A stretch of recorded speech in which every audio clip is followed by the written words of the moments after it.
So section 2 clause 7 में क्या define किया गया है? लीज। हमने ये लीज और कहीं भी पढ़ा है? कहां पढ़ा है? टीपीए के अंदर। और टीपीए के according lease section 105 of TPA defines the term lease as what is lease. अच्छा चलो टीपीए को छोड़ो, टीपीए को भी छोड़ो, इसको भी छोड़ो, ये लीज वर्ड तो हमने सुन रखा है वैसे भी। क्या होता है lease? What is lease?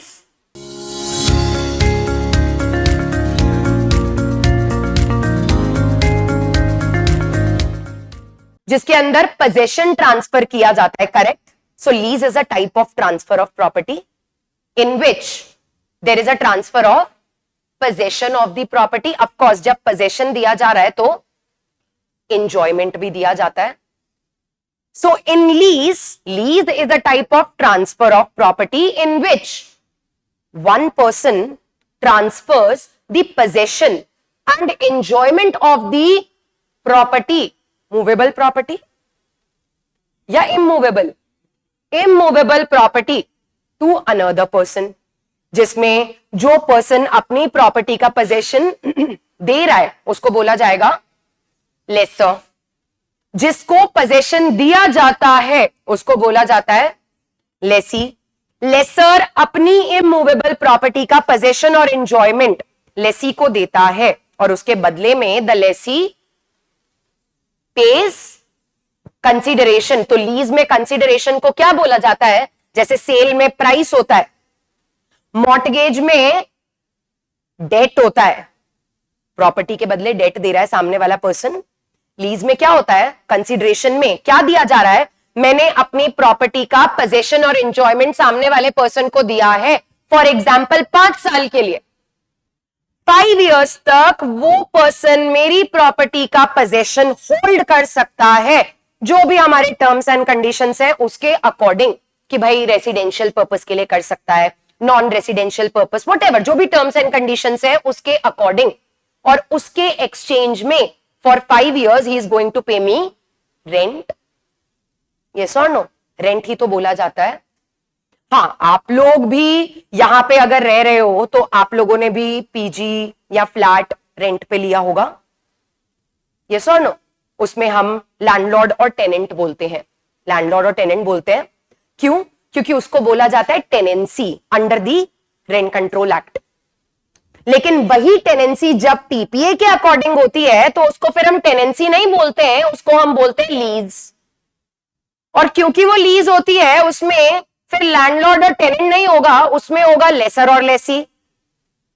Tenancy और लीज दोनों सेम है।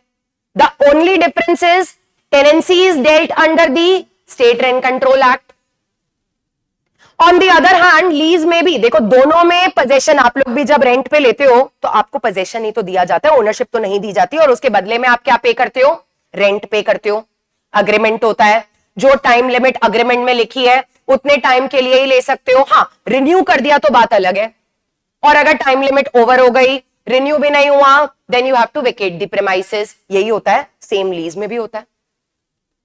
बस वहां पे वो ट्रांसफर हम रेंट कंट्रोल एक्ट के अंदर कर रहे हैं तो वो टेनेंसी माना जाएगा, लैंडलॉर्ड टेनेंट, जो आप लोग करते भी हो। और अगर वही ट्रांसफर टीपीए के अकॉर्डिंग हो रहा है तो उसको लीज बोला जाएगा, लेसर एंड लेसी फिर उसको बोला जाएगा। लेकिन होता दोनों सेम है। दोनों में वी हैव इमूवेबल प्रॉपर्टी, दोनों में we have one person transferring the possession and enjoyment of the immovable property to the other in return of rent. हाँ, बस पर कितना होता है, जो आप टेनेंसीज करते हो वो हमेशा मंथली बेसिस पे होती होता है ना, आपका 11 महीने का अग्रीमेंट होता है। बट अगर लीज की बात करें तो टीपीए के अकॉर्डिंग लीज मंथली भी हो सकती है और ईयरली भी हो सकती है। इसीलिए लीज में, टीपीए में जो इन रिटर्न दिया जाता है वो रेंट भी हो सकता है अगर मंथली बेसिस पे या पीरियोडिकल बेसिस पे दिया जा रहा है। अगर वन टाइम में दिया जा रहा है तो फिर उसको प्रीमियम बोला जाता है।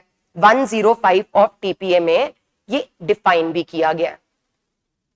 तो अब अगर लीज की डेफिनेशन देखें तो एक एग्जॉस्टिव डेफिनेशन लीज की सेक्शन 105 टीपीए ने दी है कि भाई लीज क्या है, उसमें ट्रांसफर हो रहा है, ट्रांसफर दो लोगों के बीच में हो रहा है, तो 105 में यह भी डिफाइन किया गया है लेसर कौन होता है और लेसी कौन होता है।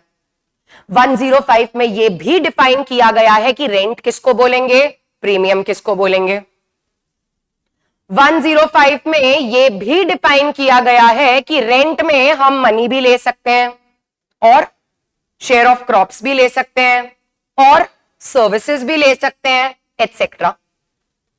तो जब वहां पे एग्जॉस्टिवली लीज को डिफाइन किया गया है, यहां डिफाइन करने की क्या जरूरत थी। वहां पे हमने लीज में कौन सा राइट ट्रांसफर हो रहा है, लीज और लाइसेंस में क्या डिफरेंस है, लेसर, लेसी, लीज डीड। अच्छा, 105 के बाद जब आप 107 पढ़ते हो, हाउ लीज मेड, तो वहां तो यह भी बता दिया गया है कि एक मंथली लीज है तो उसका रजिस्ट्रेशन इज ऑप्शनल, लेकिन अगर ईयरली लीज है तो रजिस्ट्रेशन इज कंपल्सरी।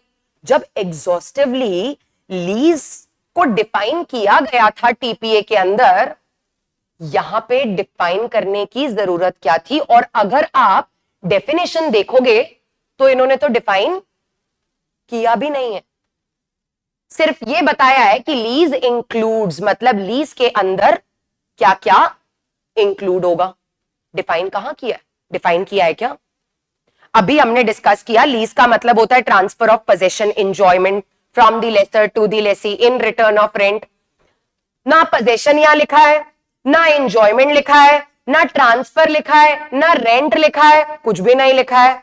लीज की डेफिनेशन दे दी है। फिर भी व्हाट वाज द रिक्वायरमेंट, इसकी डेफिनेशन को पढ़ेंगे एक बार, तब उसकी रिक्वायरमेंट हमें समझ आएगी। क्या बोला है यहां पे, lease includes a counterpart, a kabuliyat और एन अंडरटेकिंग टू कल्टिवेट और occupy and an agreement to lease.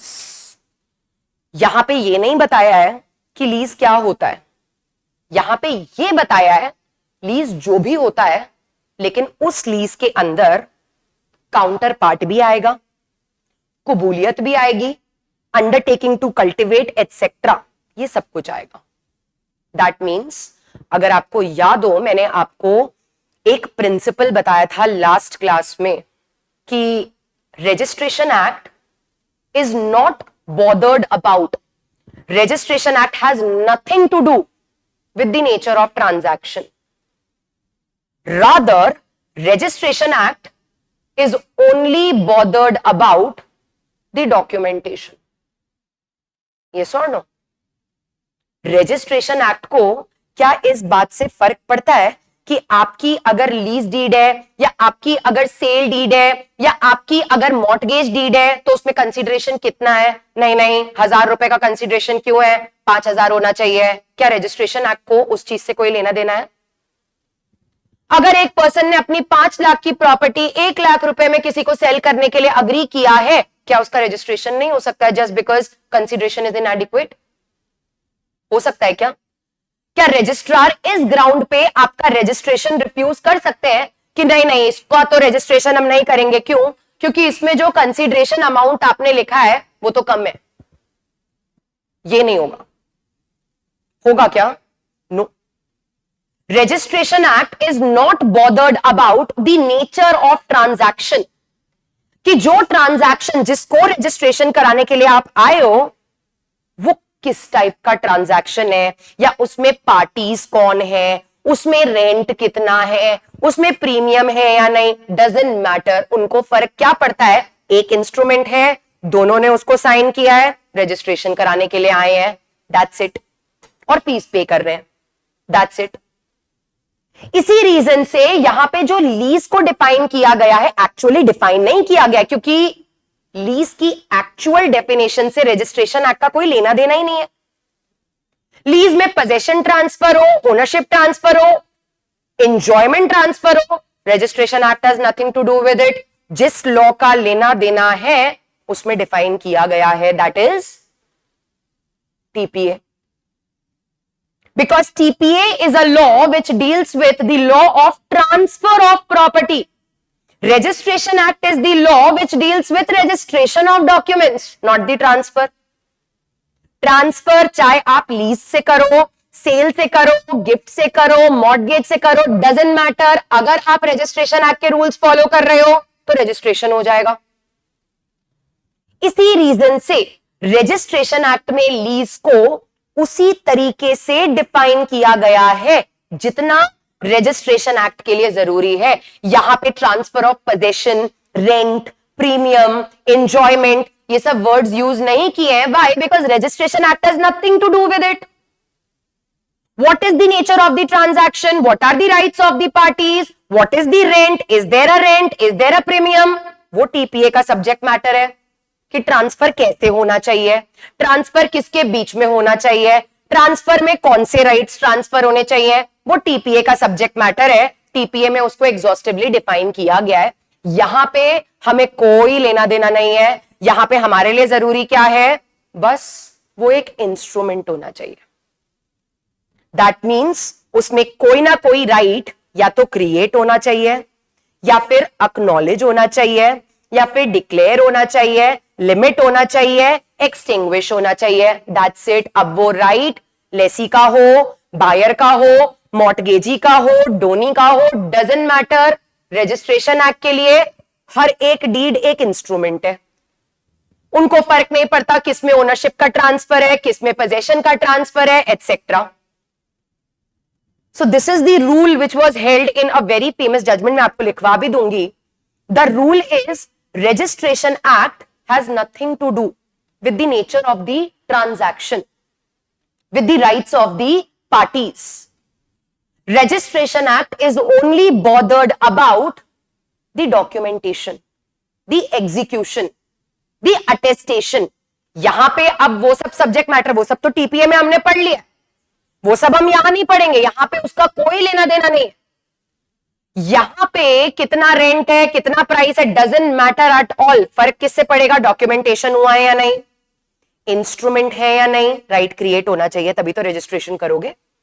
Document का थोड़ी होता है, अपनी कॉपी का रजिस्ट्रेशन करा सकते हो क्या? डॉक्यूमेंट तो वो भी है। इंस्ट्रूमेंट का रजिस्ट्रेशन होता है तो पहले तो इंस्ट्रूमेंट होना चाहिए, डॉक्यूमेंटेड होना चाहिए, एग्जीक्यूटेड मीन साइंड होना चाहिए, अटेस्टेड होना चाहिए। उसी पूरे प्रोसीजर को जब रिकॉर्ड किया जाएगा वो रजिस्ट्रेशन हो गया। अब उसके अंदर क्या लिखा है, क्या नहीं लिखा, डजंट मैटर।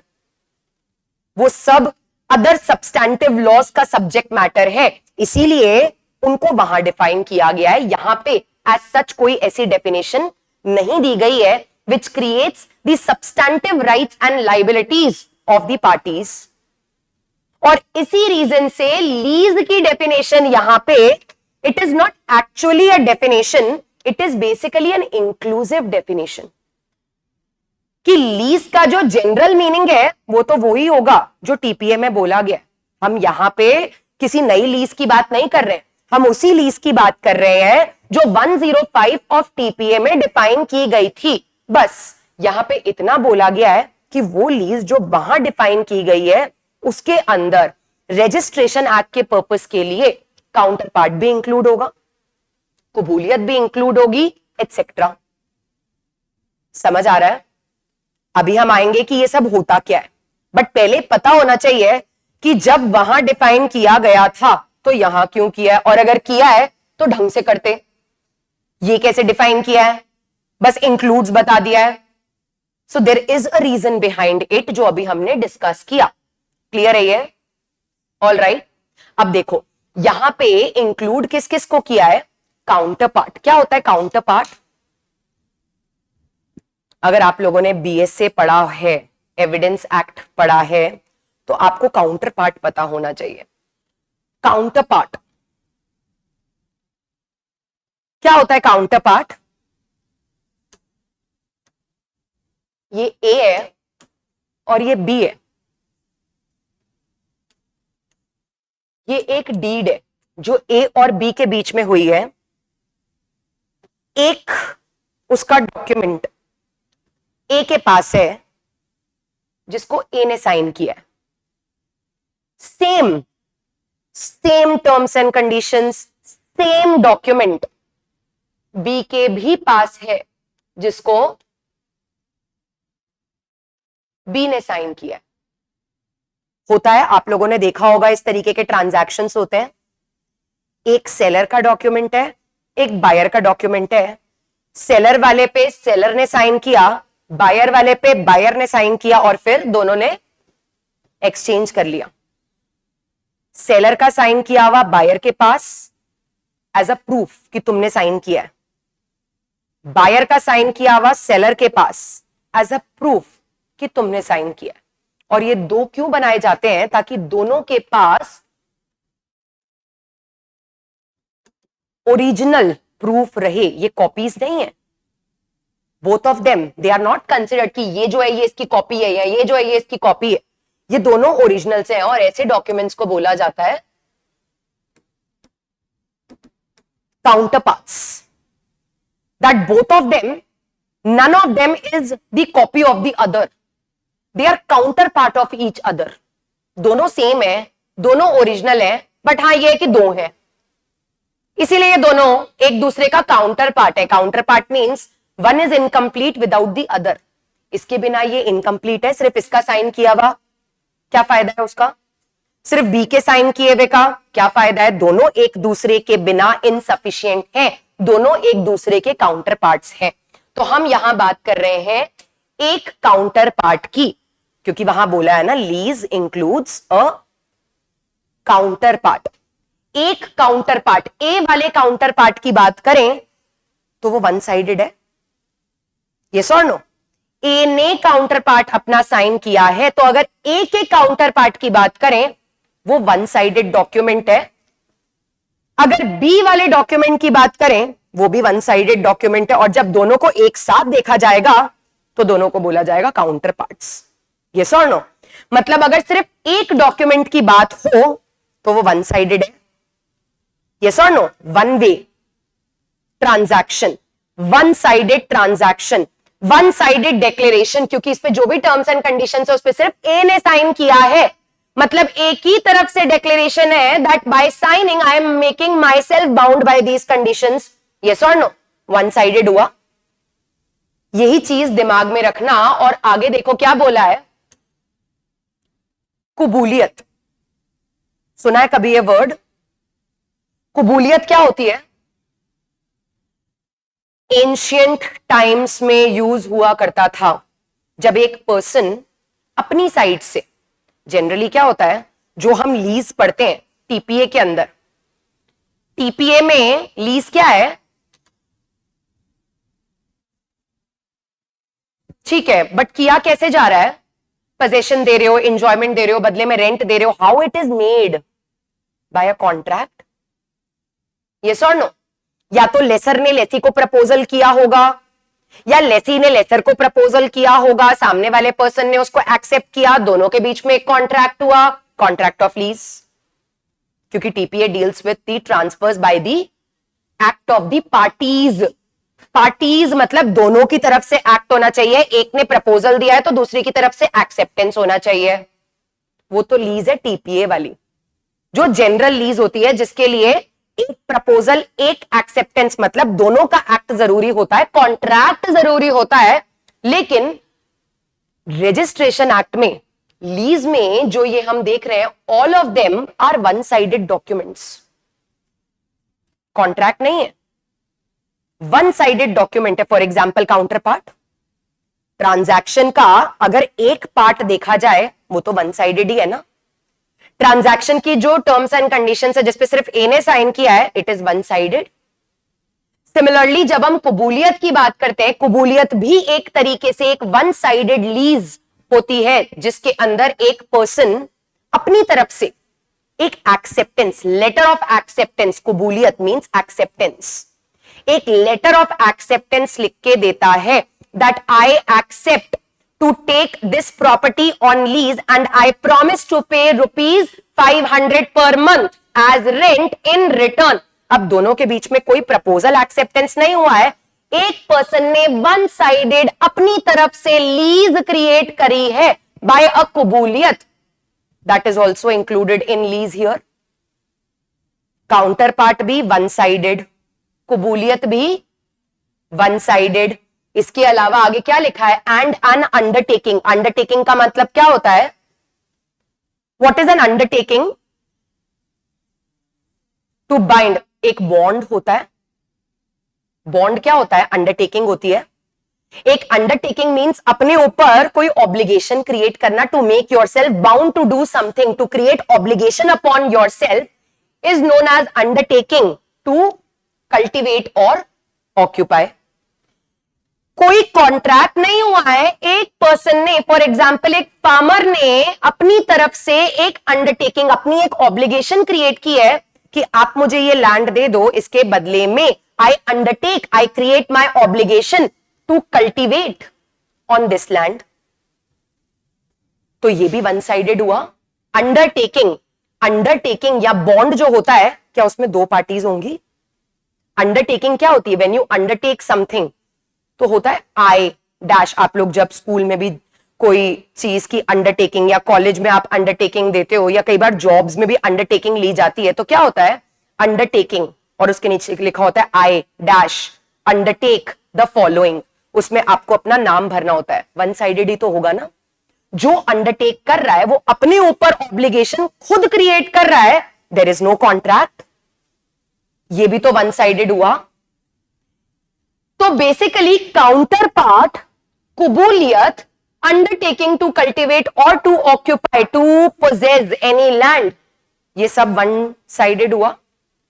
वन साइडेड मतलब they are not in the form of contract, वो कॉन्ट्रैक्ट नहीं है, बट स्टिल वो रजिस्ट्रेशन एक्ट के पर्पस के लिए लीज के अंदर इंक्लूड होंगे, even though there is no formal contract, even though there is no formal lease as per TPA, क्योंकि टीपीए के अकॉर्डिंग लीज क्या, कोई भी ट्रांसफर अगर आप टीपीए के अकॉर्डिंग करोगे that has to be by way of act of the parties, मतलब कॉन्ट्रैक्ट होना जरूरी है। क्या टीपीए में हम वन साइडेड लीज, कबूलियत और इन सबको लीज मानते हैं क्या? काउंटर पार्ट को, undertaking to cultivate, undertaking to occupy, क्या उसको वहां लीज माना जाता है? नो, क्योंकि रजिस्ट्रेशन एक्ट के पर्पस, रजिस्ट्रेशन एक्ट को कोई फर्क नहीं पड़ता है लीज वन साइडेड थी या lease proposal acceptance act of the parties से क्रिएट की गई है, हमें उस बात से कोई फर्क नहीं पड़ता क्योंकि ये रजिस्ट्रेशन एक्ट है। हमें फर्क नहीं पड़ रहा यहां पे लेसर और लेसी दोनों थे, या सिर्फ एक पर्सन ने कबूलियत दी थी, या सिर्फ एक पर्सन ने अपनी अंडरटेकिंग देके लीज क्रिएट की है, डजंट मैटर, क्योंकि registration act has nothing to do with the nature of the transaction. Registration act is only bothered about the instrument. Lease होनी चाहिए।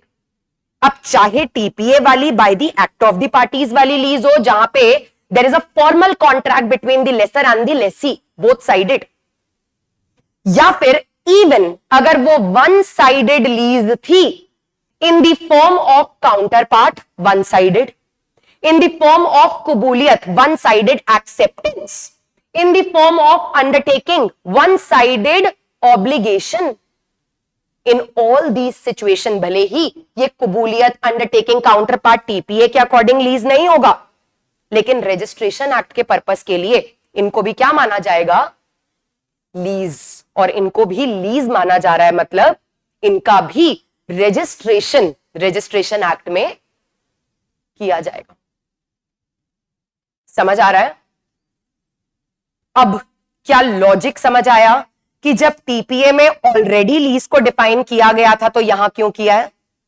क्योंकि वहां पे सिर्फ एक ही टाइप की लीज को डिफाइन किया गया है, that is lease which is formed by the act of the parties, formal contract.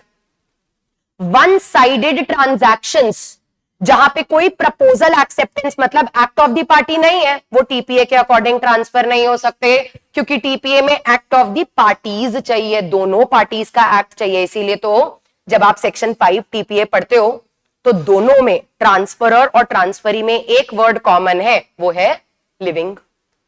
कोई भी हो, ट्रांसफरर कोई भी हो, ट्रांसफरी कोई भी हो, लिविंग तो होने चाहिए। क्यों? क्योंकि एक्ट भी तो करना है। प्रपोजल एक्सेप्टेंस का एक्ट तो तभी करेंगे जब लिविंग होंगे। डेड होके प्रपोजल और एक्सेप्टेंस तो हो नहीं सकता। तो TPA deals with only one particular type of lease which is made bye the act of the parties. वो एक टाइप ऑफ लीज है, सिर्फ उतनी लीज रजिस्ट्रेशन एक्ट में काफी नहीं है, क्योंकि रजिस्ट्रेशन एक्ट को कोई फर्क नहीं पड़ता है लीज कैसे बनाई गई थी, लीज होनी जरूरी है, क्योंकि लीज चाहे वन साइडेड है, लीज चाहे bye the act of the parties है, नया इंटरेस्ट तो क्रिएट हो ही रहा है, चाहे कबूलियत के थ्रू हो, चाहे कॉन्ट्रैक्ट ऑफ लीज के थ्रू हो, नया राइट तो क्रिएट हो ही रहा है, तो रजिस्ट्रेशन तो चाहिए ही होगा. And that is why lease has been defined here but not exactly defined, an inclusive definition is given. और इसका कंक्लूजन क्या हुआ कि रजिस्ट्रेशन एक्ट ने बोला है वो जो लीज वहां है वो तो लीज होगी ही, उसका रजिस्ट्रेशन तो हम करेंगे ही. उसके साथ साथ अगर कोई वन साइडेड लीज जो टीपीए के अकॉर्डिंग एक वैलिड लीज की डेफिनेशन में फॉल नहीं हो रही है, क्यों? क्योंकि वो वन साइडेड है, in the form of counterpart, in the form of kabuliyat, in the form of undertaking, वो भी रजिस्ट्रेशन एक्ट के पर्पस के लिए क्या होगी? लीज होगी. उसका भी रजिस्ट्रेशन अगर सेक्शन 17 में है तो कंपलसरी होगा, अगर सेक्शन 18 में है तो ऑप्शनल होगा. दैट मीन्स अगर रजिस्ट्रेशन एक्ट के पर्पस के लिए लीज की बात की जाए, registration act is not bothered about how the lease was made.